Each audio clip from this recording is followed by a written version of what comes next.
We tried this new restaurant here sa Marikina sa may Hill Fernando. It's Yahoo. Nakita ko na siya before, pero first time namin i-try for the wedding anniversary ng parents-in-law ko. Mostly Filipino food siya. Very ganda ng ambience. May indoor and outdoor. And very clean. Ang ganda ng setup. Pwedeng mag-events din dito. And very sarap ng food. Ito yung in-order namin.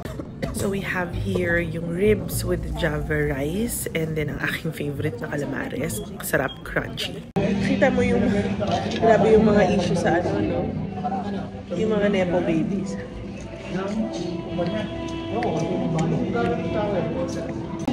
Can I try? Gusto mo na sauce? Here's our order: grilled pusit, pampano, sisig tofu, dinakdakan, bangongan rice, laing. Yummy!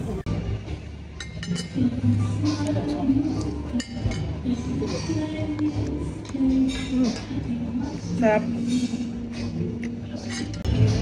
Sarap. Sarap.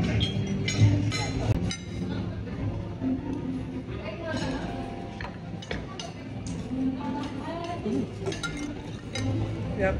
Ito sarap ng lahat.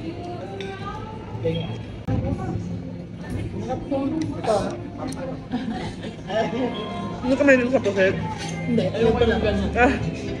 Ang sarap ng pampano. Again, pampano. Nag-take out pa ako niya at binigyan ko yung aking dad kasi favorite niya yan.